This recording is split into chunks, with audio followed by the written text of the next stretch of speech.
Get your filthy black hands off my bench! The woman in the designer coat recoiled as Terrence Coleman approached the bus shelter. Rain hammered the cracked pavement. His janitor uniform was soaked through. Her shoulders trembled with sobs. She'd been crying before he arrived, but the moment she saw his skin, grief twisted into disgust. "I just wanted to check if you're okay, ma'am. You've been crying." "Okay? Do I look like I need help from someone like you?" She laughed bitterly, tears still streaming. "A black janitor? What could you possibly offer me?" Terrence said nothing. He reached into his pocket. 2 crumpled dollars. His last $2. He placed them gently in her trembling hand. "For the bus, ma'am. It's a long walk in this rain." Then he turned and disappeared into the darkness. 6 months later, this same woman would stand in a courtroom, holding his fate in her hands. And Terrence Coleman would finally cry, not from her cruelty, but from her redemption. The alarm clock buzzed at 5:15 a.m., held together by duct tape and stubbornness, much like its owner. Terrence Coleman rolled off the couch, bones aching from another night on springs that had given up years ago. The bedroom belonged to his mother now. She needed it more. He padded to her door, cracked it open. Gladys Coleman lay sleeping, her silver hair spread across the pillow like a halo. 74 years old. Early-stage dementia stealing her memories one by one, like a thief too patient to catch. On her nightstand, 7 pill bottles, medications for blood pressure, for memory, for the anxiety that came when she couldn't remember where she was. Terrence sorted them quietly. Blue pills first, then white, then the small yellow ones that cost more than his weekly groceries. "Terrence? That you, baby?" Her voice still thick with sleep. "It's me, Mama. Go back to sleep." "Did you call Jazz yet? She hasn't visited in so long." His hand froze over the pill organizer. Jazz. Jasmine. His baby sister. "I'll call her later, Mama. You rest." He didn't tell her the truth, that Jazz couldn't visit. That Jazz was sitting in a cell at Bedford Hills Correctional Facility, 3 years into a 5-year sentence, for a crime she didn't commit. Terrence finished the pills and moved to the kitchen. Oatmeal today, the cheap kind, not the instant packets with artificial flavoring. Real oats cost less if you had time to cook them. He didn't have time. He made them anyway. On the refrigerator door, held by a magnet shaped like a cross, was a photograph. Terrence, at 22, wearing paramedic scrubs, grinning at his graduation ceremony. His father's arm around his shoulder. His mother crying happy tears. Jazz, just 19, holding a sign that read, "My brother saves lives." That was 16 years ago, before everything fell apart. Terrence touched the photo, then pulled his hand back. "I'm sorry, Dad," he whispered. "I'm trying." The bus rumbled through North Philadelphia as dawn cracked the sky. Terrence sat in the back, invisible among the early morning crowd. Construction workers, night shift nurses heading home, a homeless man sleeping across 3 seats, undisturbed, everyone fighting their own battles, everyone too tired to judge. This was the only time of day Terrence felt seen, because here, nobody was looking. He pulled out his phone, one unread message. From Bedford Hills Correctional Inmate call scheduled 6:45 p.m. today. Jazz, his weekly 15 minutes. He'd worked double shifts for 3 years to afford those calls, $15 each, plus commissary money so she could buy soap that didn't strip her skin, plus lawyer fees for appeals that went nowhere. The bus stopped outside a gleaming tower of glass and steel, Mercer and Associates. 52 floors of corporate ambition. Terrence entered through the service door. "Morning, T." Tommy, the security guard, nodded from his desk. 63 years old, worked here longer than most of the executives had been alive. You look tired, brother. I'll sleep when Mama's better. And when's that gonna be? Terrence didn't answer. They both knew. The 52nd floor sparkled under Terrence's mop. He started at 6 a.m., finished before the executives arrived at 8. Invisible labor for invisible people. He found a $100 bill under one of the desks, didn't even hesitate, walked it straight to Lost and Found. You're crazy, man. Leon, his co-worker, shook his head. Nobody would have known. I would have known. Leon laughed. That's why you're broke, T. Too much conscience, not enough sense. Maybe. But Terrence's father had taught him something before he died. Integrity isn't what you do when people are watching. It's what you do when they're not. William Coleman Sr. had lived by those words. Died by them too, probably. Heart attack at 58, working 3 jobs to keep his family afloat. Terrence was 38 now, same trajectory, same tired bones. He finished mopping, started on the executive washrooms. That's when he heard it. Thanks, Mr. Coleman. Have a good day. He looked up, startled. Craig Ashford, 35, junior executive with kind eyes and an expensive watch. One of the few people in this building who bothered to read name tags. You too, Mr. Ashford. Craig nodded and walked away. Ashford. The name meant nothing to Terrence then. Just another white man in a suit, slightly less terrible than the others. He wouldn't learn the truth for another 6 months. By then, it would almost be too late. The phone call came during his lunch break. Terrence sat in the supply closet, the only place with enough privacy to cry if he needed to. Which he did, sometimes. Not that he'd ever admit it. Mr. Coleman?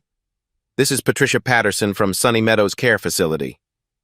His stomach dropped. Is my mother okay? She's fine, physically. A pause. But we had an incident this morning. She wandered out of the facility. Police found her 3 blocks away asking strangers for directions to a house she lived in 40 years ago. Terrence closed his eyes. Mr. Coleman, I'll be direct. Your mother needs full-time memory care. Our facility isn't equipped for patients at her stage. You have 2 options. Transfer her to a specialized memory care unit or remove her by the end of the month. How much is the memory care unit? $8,500 per month. The number hit him like a physical blow. He made $2,100 on a good month. What about Medicaid? There's an 18-month waiting list. 18 months. Gladys might not remember his name in 18 months. I'll figure it out, he heard himself say. I always do.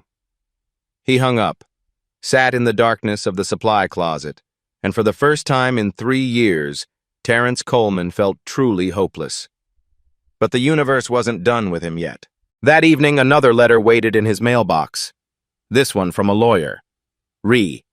Appeal opportunity. Jasmine Coleman. Case number 2019-7734. He tore it open. Dear Mr. Coleman, new evidence has emerged in your sister's case that may support grounds for appeal. However, pursuing this opportunity will require retaining competent legal counsel. Estimated cost, $15,000. $15,000. Terrence sat at his kitchen table, staring at 2 pieces of paper. The first, his mother's care facility bill. The second, his sister's chance at freedom. He couldn't afford either. He definitely couldn't afford both. Choose, the universe seemed to whisper. Your mother's comfort or your sister's justice. Pick one. He put his head in his hands. Just for a moment. Just to breathe. Then he got up, put on his second uniform, and left for his evening shift. The Ashford Grand Hotel gleamed like a palace against the Philadelphia skyline. Terrence entered through the service entrance as always. Different building, same invisibility. Mr. Barnes, the floor supervisor, intercepted him before he could clock in. Coleman, you're on penthouse duty tonight, big fundraiser tomorrow. Judge Ashford's event. Everything needs to be perfect or you're out. Yes, sir. And Coleman? Barnes looked him up and down with barely concealed disgust. Try not to touch anything expensive. Terrence nodded. What else could he do? He collected his cleaning supplies and headed up. 52 floors. Same number as his day job, ironically. As he worked, he overheard staff gossip. Judge Eleanor Ashford. Old money, older husband. Son runs half the real estate in Pennsylvania. Heard she's worth millions. Billions, probably. These people don't count in millions. Terrence kept mopping. He'd learned long ago that rich people's problems weren't his business. He didn't notice the name, didn't make the connection. Not yet. He got home at midnight, found his mother awake, wandering the apartment. Mama, what are you doing up? She looked at him with unfocused eyes. I'm looking for William. He was supposed to be home by now. William, his father, dead for 10 years. Something cracked inside Terrence's chest. Daddy's just running late, Mama. Come on, let's get you back to bed. He guided her gently, tucked her in, sang the old hymn she used to sing to him as a child. Amazing grace, how sweet the sound. Her eyes fluttered closed. She smiled, the way she used to smile when the world still made sense. Terrence sat beside her until her breathing deepened. Then he went to the kitchen, opened the shoebox he kept hidden on top of the refrigerator. Inside, his paramedic certification, stamped revoked in red letters, old photographs, a letter from the Pennsylvania EMS Certification Board, failure to follow proper reporting procedures, patient death, certification revoked. He'd tried to do the right thing, reported suspicious medication practices at a Meridian healthcare facility. A patient died because of those practices, and somehow he was the one who lost everything. The system had crushed him once. It was trying to crush him again. But at the bottom of the box was something else. A photocopy of his sister's sentencing document. His eyes found the name he'd somehow missed before. Presiding Judge, Honorable Eleanor Ashford. The woman from the bus stop. The woman he'd given his last $2. The woman who'd called him filthy. She was the judge who'd sent Jazz to prison. Terrence stared at the name until his vision blurred. What kind of world is this? The Ashford Grand Hotel ballroom glittered like something from a dream Terrence had never dared to have. Crystal chandeliers scattered light across tables set with china worth more than his annual salary. Women in gowns that cost more than his mother's medical bills. Men in tuxedos, laughing at jokes that probably weren't funny, drinking champagne that probably wasn't worth the price. And in the center of it all, a banner. Second Chances Foundation. Annual Gala. Terrence almost laughed. Second chances, for people who'd never needed a first one. He moved through the crowd like a ghost, collecting empty glasses, wiping spills, existing in the spaces between their vision. Nobody looked at him. Nobody ever did. That was the deal. You become invisible, and they let you stay. He reached for a champagne flute on a side table, looked up, froze. She stood 20 feet away. Judge Eleanor Ashford, poised, polished, diamonds at her throat catching the chandelier light. Not the broken woman from the bus stop. Not the crying stranger with mascara-streaked cheeks. This was someone else entirely. Someone powerful. Someone who held lives in her hands and dropped them without looking down. Their eyes met across the ballroom. Eleanor's champagne glass stopped halfway to her lips. She recognized him. He saw it. The flash of shock, then something else. Shame? Fear? She set down her glass, started walking toward him. Coleman! Mr. Barnes materialized from nowhere, grabbing his arm. Suite 4B, now. Guest emergency. Move it. Terrence was dragged away before Eleanor could reach him. He looked back, once. She stood frozen in the crowd, watching him disappear through the service door. Suite 4B wasn't what he expected. No spilled champagne, no clogged toilet, no rich person's mess for the invisible man to clean. Instead, he found a girl, 17, maybe 18, crouched behind the bathroom door, clutching a burner phone, whispering frantically into it. She saw him and went pale. "Please." Her voice cracked. "Please don't tell them I'm here." Terrence assessed the situation. Designer dress, tear-stained face, expensive shoes kicked off in the corner. Not drunk, not high, just scared. Terrified, actually. "They'll send me back," she whispered.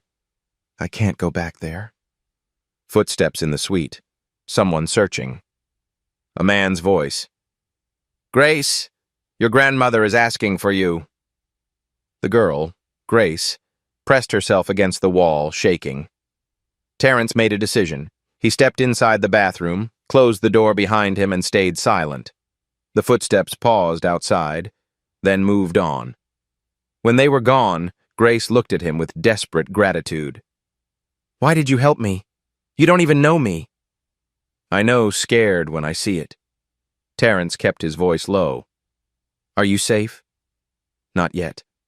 She swallowed hard. "But I'm trying to be." He nodded, didn't push.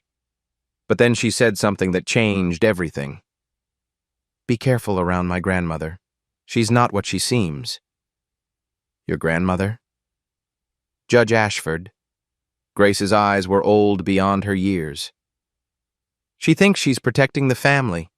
She doesn't know what protecting the family actually costs." Before Terrence could respond, Grace slipped out the service entrance, pressing something into his hand. $23. All the cash she had. "Someone helped me once," Terrence murmured, looking at the money. "Guess I'm paying it forward." Grace disappeared into the night, and Terrence stood alone, holding more questions than answers. Judge Eleanor Ashford. The woman who'd insulted him. The woman who'd imprisoned his sister. The woman whose granddaughter had just begged him for help. What was he walking into?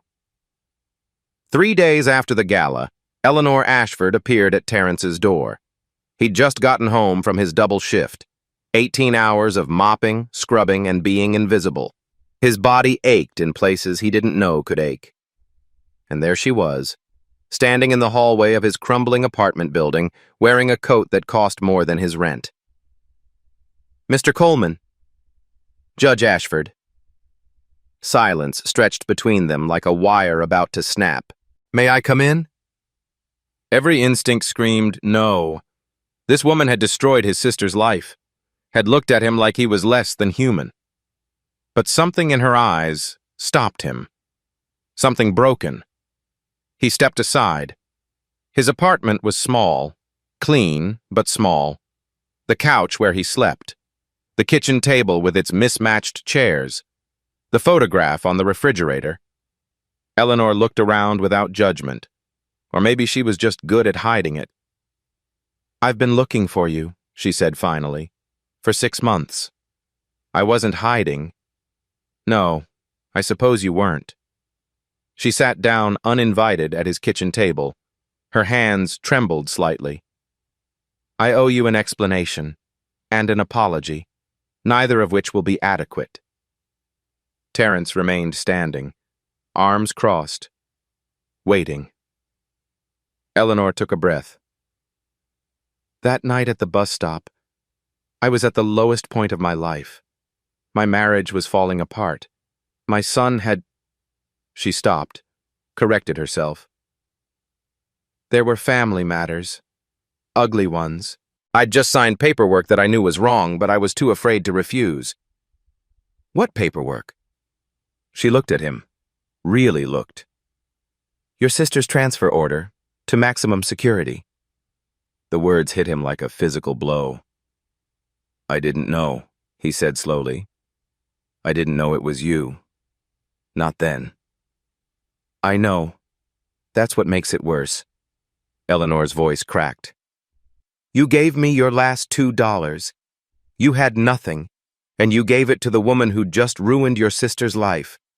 You didn't know who I was. You didn't want anything in return. You just saw someone suffering, and you helped." Terrence said nothing. "Those $2 got me on a bus to Jefferson Hospital. I checked myself into the psychiatric ward that night. She paused. "I was going to end it. Right there at that bus stop. And then you appeared. So you're here to thank me?" "I'm here to tell you the truth." Eleanor met his eyes. "I'm here because for 6 months I've been carrying this guilt, and I can't carry it alone anymore.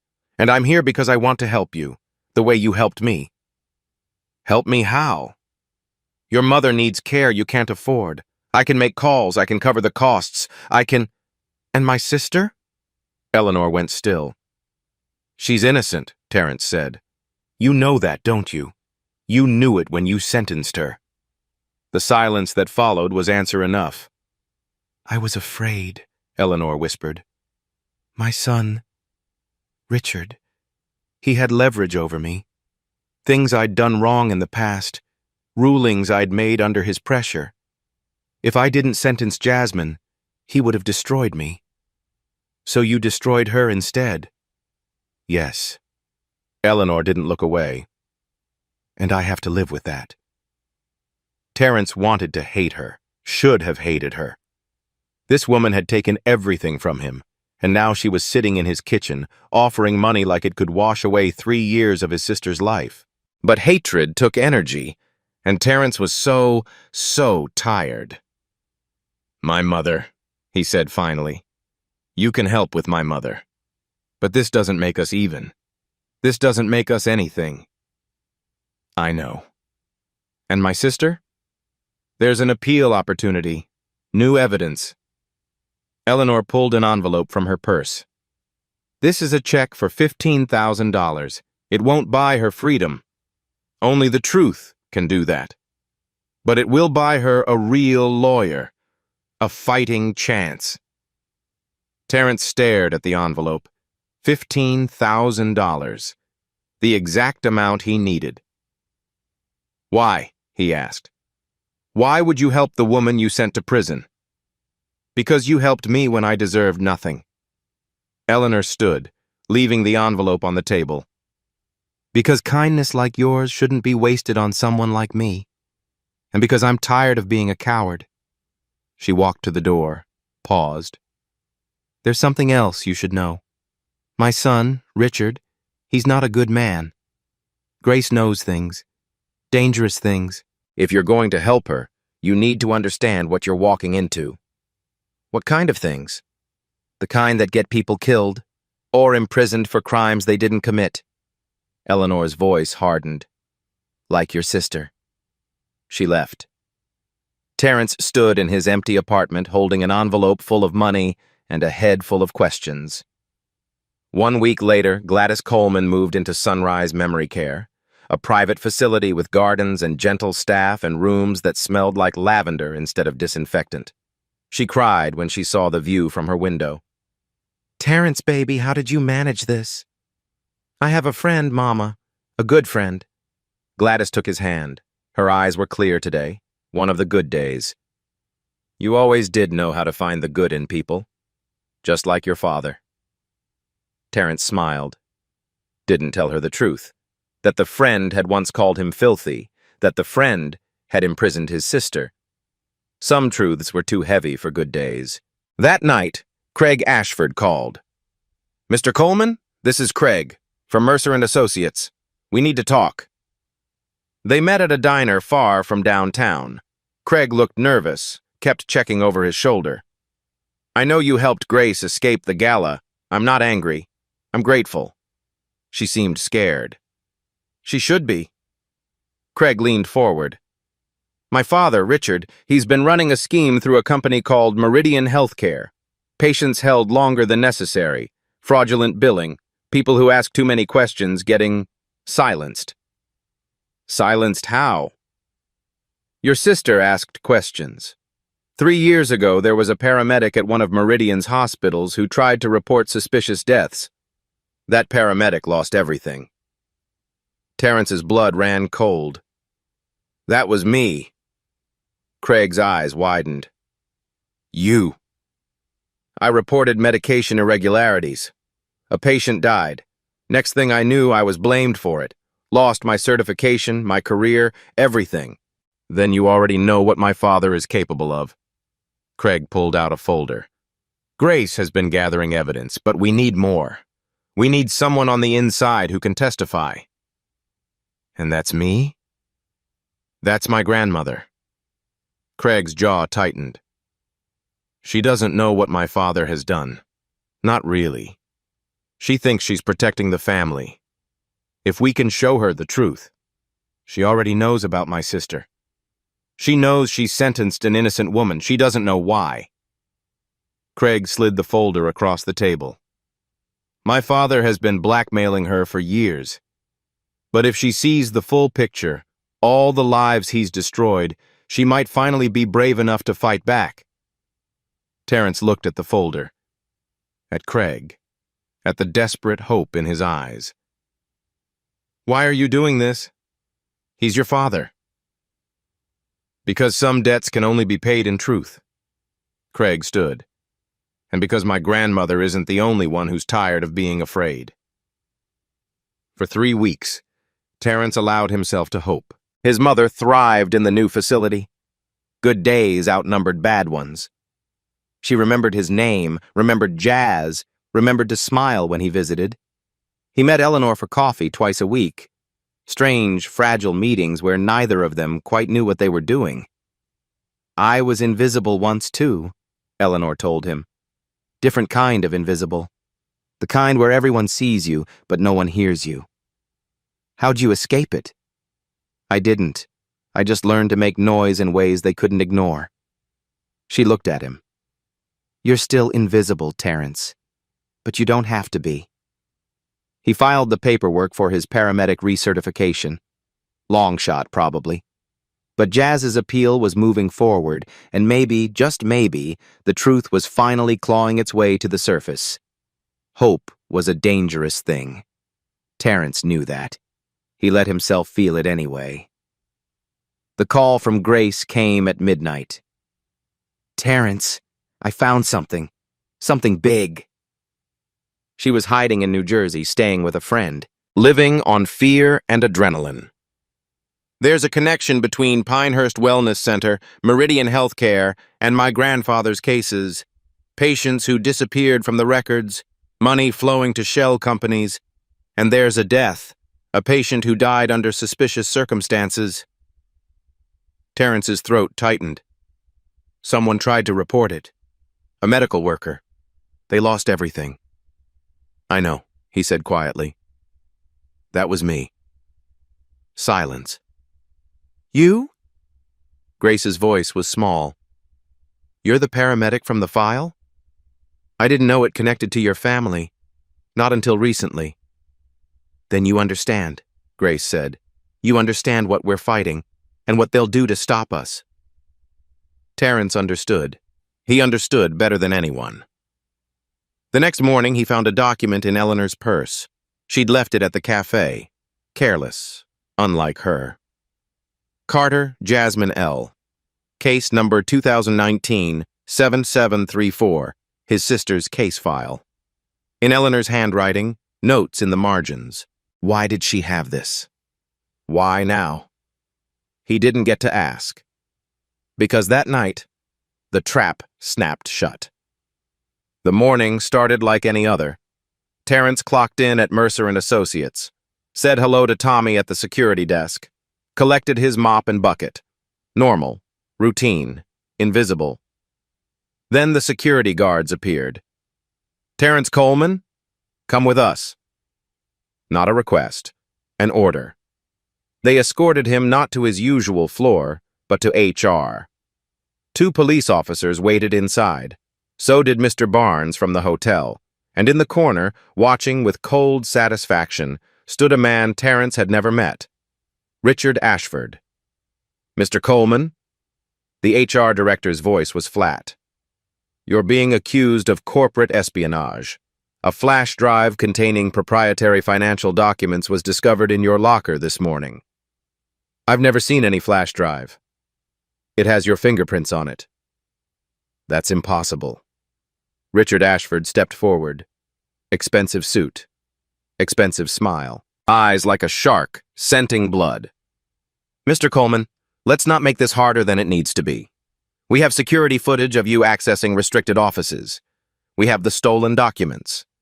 And we have witnesses from the Ashford Grand Hotel who observed similar irregularities." Mr. Barnes nodded. "Found materials in his locker there, too. He had access to the private suites." Terrence looked from face to face, understood what was happening. "You're framing me." Richard's smile widened. "I'm protecting my company. And my family." The handcuffs were cold against his wrists. The interrogation room at Philadelphia Police Department was exactly what Terrence expected. Gray walls, metal table, one-way mirror hiding whoever was watching. Detective Morrison entered. 50s, tired eyes, the look of a man who'd seen too much and stopped caring. "Mr. Coleman, you want to tell me your side?" "I'm being set up. Richard Ashford is behind this." "Richard Ashford?" Morrison almost laughed. "The real estate developer? The guy who funds half the Police Benevolent Association?" "Yes." "You got proof?" Terrence said nothing. They both knew he didn't. Morrison sighed. "Look, between you and me, this whole thing stinks. But Richard Ashford has friends in this department, friends in the DA's office, friends everywhere that matters. So I'm guilty because he says so. You're guilty because the evidence says so. And the evidence..." Morrison shrugged. "It's overwhelming." The public defender arrived 30 minutes later, young, overwhelmed, clearly outmatched. "The charges are serious, Mr. Coleman. Corporate espionage, theft of proprietary information. They're asking for bail at $200,000. $200,000. Might as well be $2 million. What about the evidence? It's fabricated. Can you prove that? Silence. 3 days in lockup. The longest 3 days of Terrence's life. His cellmate was a man named Raymond Torres, 45, former accountant, serving time for fraud he swore he didn't commit. Meridian Healthcare, Raymond said when Terrence mentioned the name. Yeah, I know Meridian. They're why I'm here. What happened? Found some irregularities in their books. Billing for patients who didn't exist. Charging insurance for treatments never given. Reported it to my supervisor. Raymond laughed bitterly. 3 weeks later, I was arrested. Evidence appeared out of nowhere. Sound familiar? Too familiar. The Ashford family, Terrence said. They're connected. Connected? Brother, they own the system. Richard Ashford built Meridian from the ground up. His mother signs off on cases that make problems disappear. It's a machine, and people like us are just gears to be discarded. Terrence stared at the ceiling of his cell. His mother was in a care facility he could no longer afford. His sister was in prison for a crime she didn't commit, and now he was here, framed for something he'd never done. 3 generations of Colemans, all crushed by the same machine. On the 3rd night, a guard appeared. Coleman, you made bail. Terrence couldn't believe it. How? The guard shrugged. Don't ask questions. Just go.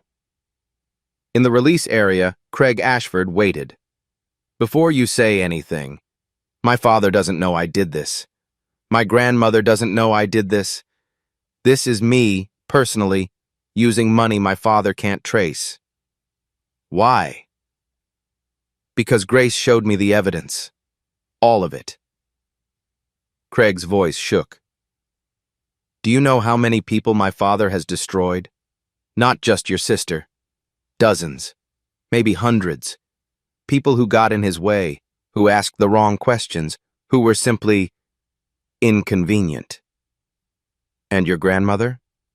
She's been his puppet for 30 years, too afraid to fight back, too complicit to walk away. But Grace thinks she can still be reached, that somewhere inside her, there's still a judge who believes in justice. Grace is wrong. Maybe. Craig pulled out a folder. But this is everything we have: financial records, communications, testimony from victims, and a recording of my father discussing how to handle you, the same way he handled your paramedic career. Terrence took the folder, felt its weight. What do you want me to do? Testify. Tell your story. Let Grace tell hers. Craig gripped his arm. And talk to my grandmother. You're the only person she might actually listen to. The man who gave her $2 when she had nothing. The man whose sister she condemned. She knows she sentenced an innocent woman. She told me. She knows she did something wrong. She doesn't know how wrong. She doesn't know the full extent of what my father has built on her rulings. Craig's jaw tightened. Show her. Make her see. And maybe, just maybe, she'll finally choose to fight. That night, Terrence sat in his apartment with the folder spread across his kitchen table. Evidence. So much evidence. Financial trails, medical records, witness statements. His name appeared on page 47. The paramedic who tried to report patient deaths at Meridian General Hospital. The paramedic whose career was destroyed to protect Richard Ashford's empire. And on page 63, Jasmine Coleman. A teacher who'd witnessed Richard Ashford Jr. attempting to assault a young woman at a charity event. A teacher who'd intervened, who'd been thanked with fabricated charges and a 5-year prison sentence. His sister hadn't just been in the wrong place at the wrong time. She'd been silenced, deliberately, systematically, by a family that crushed anyone who threatened their power. Terrence picked up his phone, called Eleanor. We need to talk, all of it, everything you haven't told me. Silence on the other end. Then, come over. I'll be waiting. Eleanor's home was nothing like Terrence expected. Not a mansion, not a palace. Just a brownstone in Center City, filled with books and shadows and the smell of old paper. She met him at the door. No makeup, no jewelry, just a tired woman in a cardigan, holding a cup of tea that had long gone cold. You've seen the files, she said. Not a question. I've seen everything. They sat in her study, walls lined with law books. A single photograph on the desk. Eleanor as a young woman, holding a baby. Richard, probably. He wasn't always like this, Eleanor said, following Terrence's gaze. Or maybe he was, and I just didn't want to see it. When did you know? That he was capable of real evil? She considered the question. When Jasmine's case crossed my desk, I knew something was wrong. The evidence was too clean, the witnesses too convenient, but Richard had materials, documentation of other rulings I'd made under pressure, other compromises. So you sacrificed my sister to protect yourself? Yes. Eleanor didn't flinch. I told myself I had no choice, that one more injustice in a lifetime of injustices didn't matter, that I was too old and too tired to fight. But it did matter. It destroyed a young woman's life. It destroyed your family. Eleanor met his eyes. And it destroyed whatever was left of my soul. Terrence wanted to rage, to scream, to make her feel even a fraction of what Jazz had felt, locked in that cell for 3 years. But rage wouldn't free his sister. Only the truth could do that. Craig showed me the evidence, the full extent of Meridian's operations. The patients held illegally, the deaths covered up, the lives ruined to protect your son's empire. I know. You know. Grace showed me months ago. Why do you think I was at that bus stop, Terrence? Eleanor's voice cracked. I'd just seen proof that my son had destroyed dozens of innocent lives, using my rulings, my authority, my name. She laughed bitterly.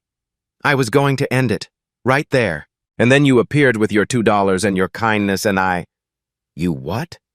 I felt ashamed. For the first time in years, I felt genuinely ashamed. Eleanor stood, walked to the window. You had nothing, less than nothing, and you still gave. Meanwhile, I had everything: money, power, prestige, and all I'd done was take. So what now? She turned. Now I do what I should have done 3 years ago. I testify. I bring down my own son. And I pray it's not too late for the people he's destroyed. The plan came together in whispered conversations and encrypted messages. Craig coordinated with a federal prosecutor named Jennifer Walsh, one of the few officials untouched by Richard's influence. Grace compiled evidence from her hiding place in New Jersey. And Terrence. Terrence prepared to tell his story. All of it. From the patient death he'd reported 16 years ago to the frame-up happening right now. But they needed more than testimony. They needed Eleanor to speak publicly, to admit her complicity, to burn down the system she'd helped build. He'll destroy me, Eleanor said during their final meeting. Richard has files, recordings, evidence of every compromise I've ever made. So he'll expose you. He'll expose everything. My career, my reputation, my freedom. I could go to prison, Terrence. I could lose everything. Terrence looked at her. This woman who'd called him filthy, who'd sentenced his sister, who'd spent 30 years as a coward. My sister already lost everything, he said quietly. 3 years in a cell for a crime she didn't commit. Because you were afraid.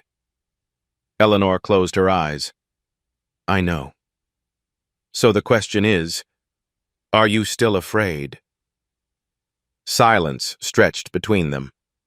Then Eleanor opened her eyes. And for the first time, Terrence saw something he hadn't expected. Resolve. I'm terrified, she admitted. But I'm more terrified of dying as the person I've become. You gave me $2 when you had nothing. The least I can do is give you the truth, even if it costs me everything. She reached into her desk, pulled out a folder. This is every ruling Richard forced me to make. Every compromise. Every lie. It's enough to bring down his entire operation. She handed it to Terrence. Now, let's finish this. The courtroom of the Philadelphia County Courthouse hummed with tension. Commonwealth v. Coleman. Case number 2024-58. What should have been a routine corporate espionage trial had drawn reporters, camera crews, and spectators who sensed something historic about to unfold. Terrence sat at the defendant's table, hands folded, heart pounding. His public defender shuffled papers nervously, a young man clearly outmatched by the prosecution's army of suits. Richard Ashford occupied the front row of the gallery, custom Italian suit, Rolex catching the light. The smile of a man who'd already won. Judge Patterson, known for his friendly relationship with Ashford real estate interests, took his seat. Court is now in session. The prosecution rose, confident, rehearsed. Your Honor, the evidence against Mr. Coleman is overwhelming. Security footage, financial documents, witness testimony. This man exploited his position as a janitor to steal proprietary information worth millions. The courtroom doors crashed open. Every head turned. Eleanor Ashford stood in the doorway, not in judicial robes, not with the bearing of a powerful judge. She wore a simple black dress, no jewelry, no pretense. In her hands, she clutched a picture frame. Richard shot to his feet. Mother? What the hell are you doing? Eleanor walked forward, steady, deliberate. Her eyes never left Terrence. Your Honor. Her voice carried through the stunned silence. I request permission to testify as a witness for the defense. Judge Patterson's face drained of color. Judge Ashford, this is highly irregular. You have no standing in this case. I have every standing.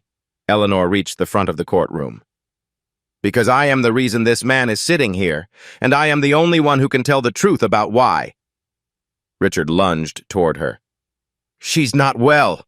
She's clearly suffering from— Sit down, Richard.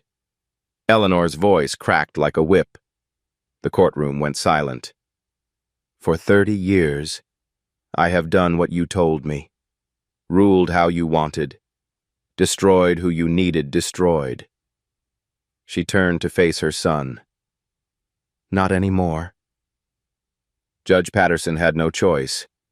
The cameras were rolling. The world was watching.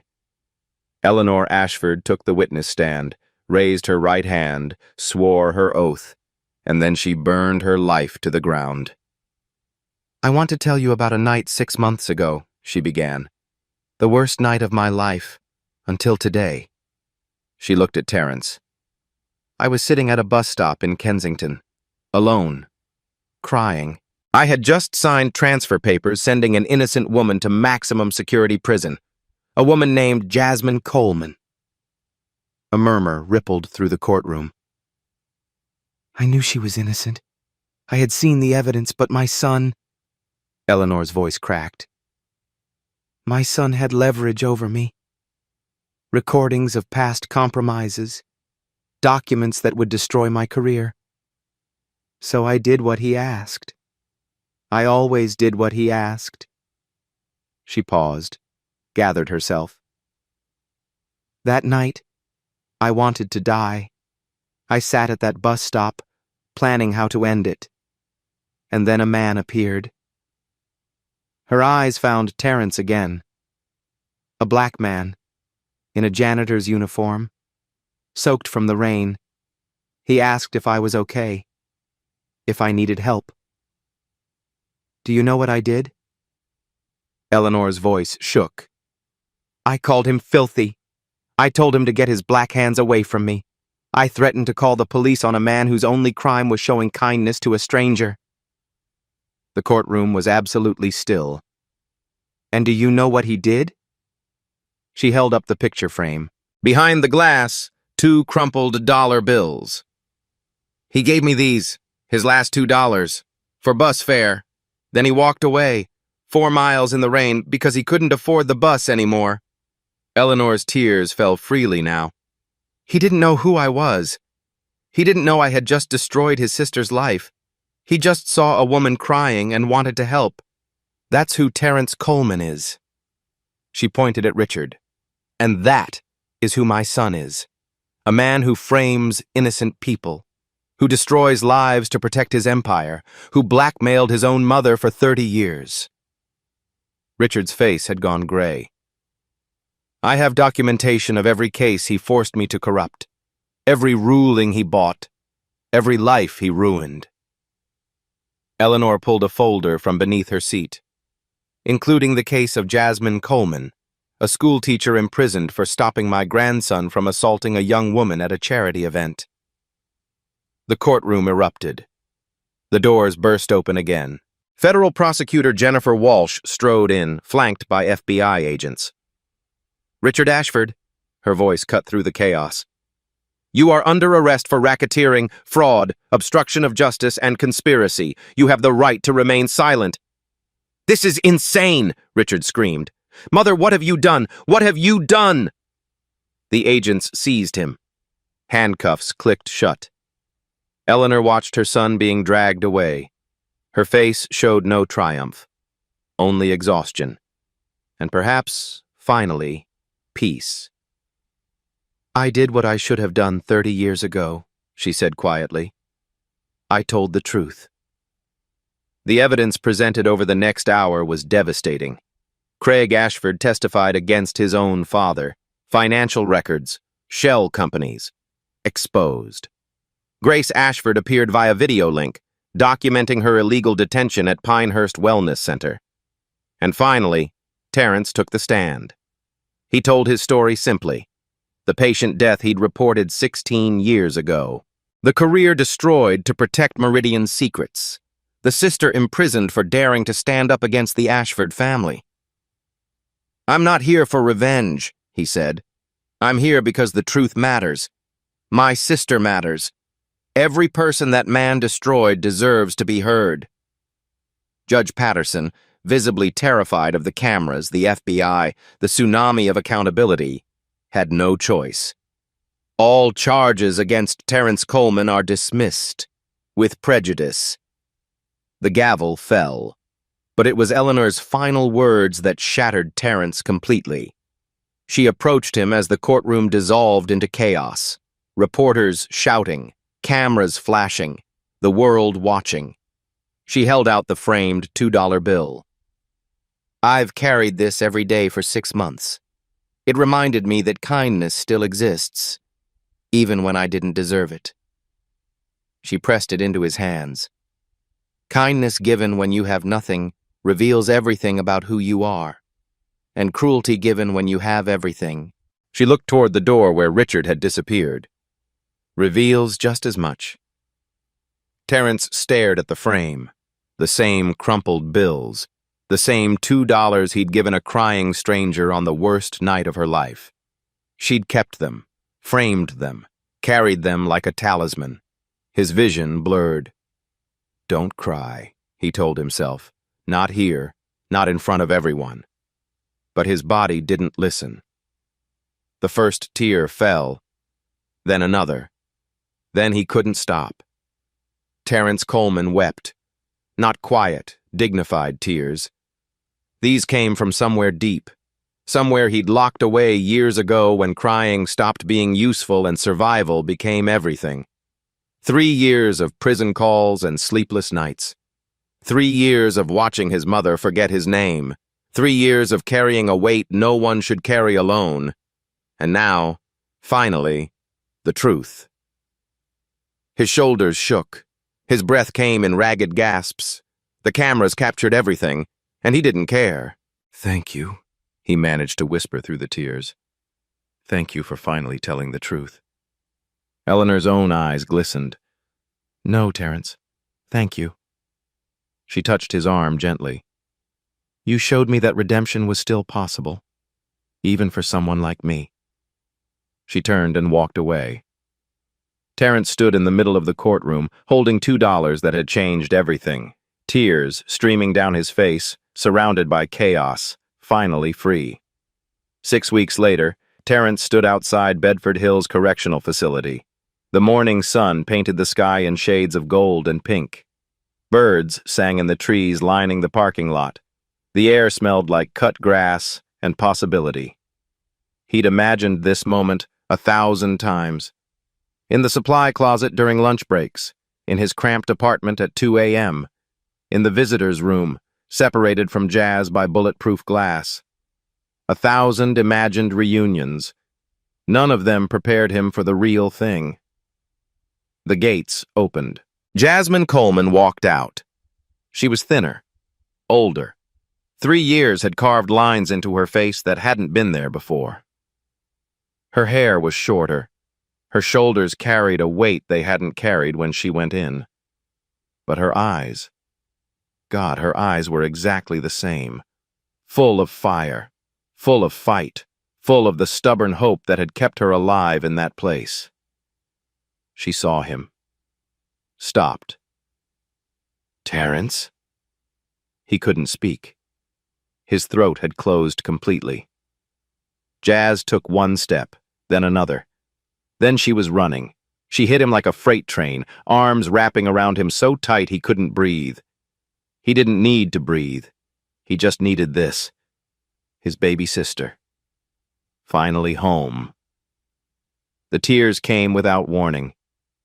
Terrence hadn't cried in front of anyone since their father's funeral, had taught himself to lock it away, to be strong, to be the man of the house who never broke. But now, holding Jazz in the morning sunlight, something cracked open inside him that couldn't be closed again. He sobbed. Deep, wrenching sobs that shook his entire body. 16 years of being strong. 3 years of helpless rage. A lifetime of promises he'd been terrified he couldn't keep. "I'm sorry," he choked out between sobs. "Jazz, I'm so sorry. I couldn't protect you. I tried, but I couldn't." "Stop." Jazz pulled back, her own face soaked with tears. She grabbed his face in both hands, forced him to look at her. "You did protect me every single day. But you were in there for 3 years. And I survived because of you." Her voice was fierce. "Every phone call, every letter, every time you told me to hold on, that the truth would come out. You never stopped fighting. I promised Dad, and you kept your promise." Jazz pressed her forehead against his. "I'm here. I'm free. Because my big brother never gave up." They stood there for a long moment, two siblings crying in the sunshine. Finally together. Jazz pulled back, wiping her eyes. "Now take me to see Mama. I've missed her so much." Terrence laughed, a wet, broken sound. "She's been asking about you every day. Even on the bad days, she remembers you." "Then let's go." Jazz took his hand. "Let's go home." Gladys Coleman was having a good day. She sat in the garden of Sunrise Memory Care, face tilted toward the sun, humming a hymn from her childhood. The flowers were blooming, the birds were singing. The world felt gentle. Then she heard footsteps, 2 sets of footsteps. She turned, saw Terrence, saw Jazz. Her voice cracked. Her hands flew to her mouth. "Baby girl, is that really you?" Jazz fell to her knees beside her mother's wheelchair, fresh tears already streaming. "It's me, Mama. I'm home. But I thought Terrence said you were away." "I was." Jazz took her mother's weathered hands. "But I came back. I'll always come back to you." Gladys looked at Terrence, eyes bright with confusion and hope. "How? How is this possible?" "The truth finally came out, Mama." Terrence knelt beside them both, completing the circle. Justice finally came.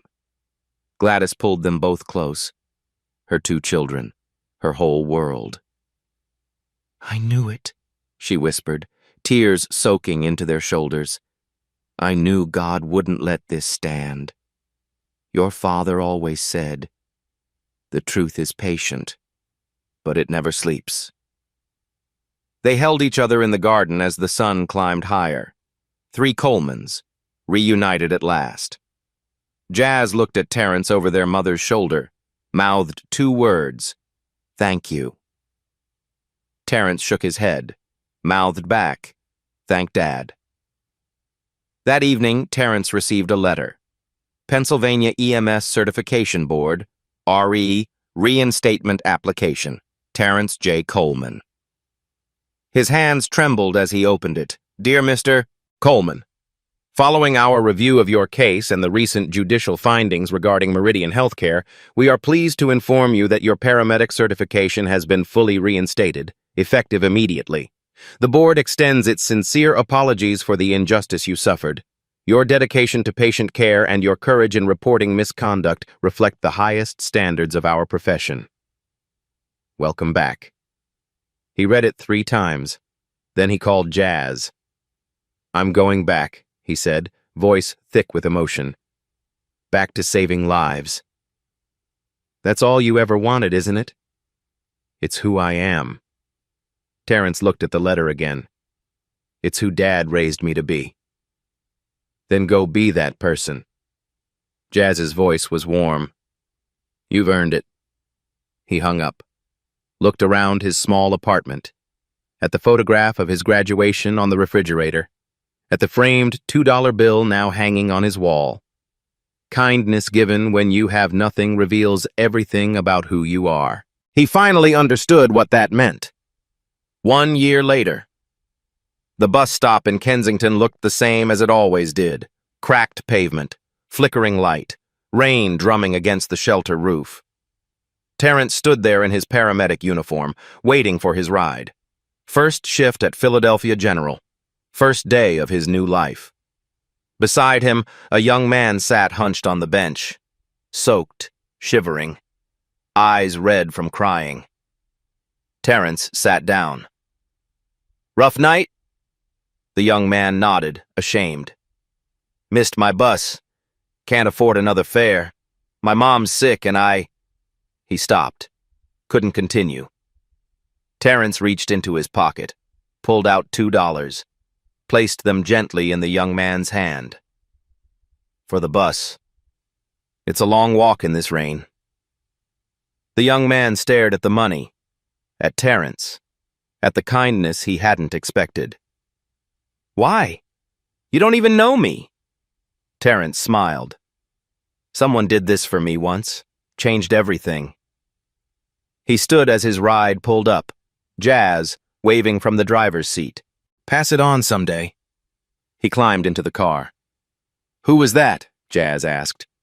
"Nobody. Everybody." Terrence looked back as the young man boarded the bus. "Just someone who needed $2 more than I did."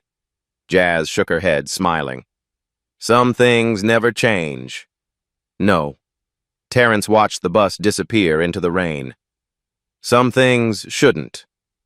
Richard Ashford was sentenced to 25 years for fraud, conspiracy, and obstruction of justice. Meridian Healthcare was shut down. Over 200 victims received compensation. Judge Eleanor Ashford pleaded guilty to judicial misconduct. She now provides free legal aid to wrongfully convicted individuals. Jasmine Coleman returned to teaching. She founded a nonprofit supporting families of the incarcerated. Gladys Coleman lived 2 more years, surrounded by her children and love. Terrence Coleman still carries $2 in his pocket, just in case. They say kindness costs nothing. That's not true. Kindness costs everything you have. Your time, your comfort, your last $2 on a rainy night. But here's what they don't tell you. Kindness comes back. Not always when you expect it. Not always how you expect it. But it comes back. So the next time you see someone struggling, someone the world has written off, remember this. You never know who you're helping. You never know what they'll become. And you never know how those $2 might change everything. Just give anyway. If this story touched your heart, share it with someone who needs to believe in kindness today. Like, subscribe, and leave a comment. What's the smallest act of kindness that changed your life? Sandra Mitchell deserves to be remembered.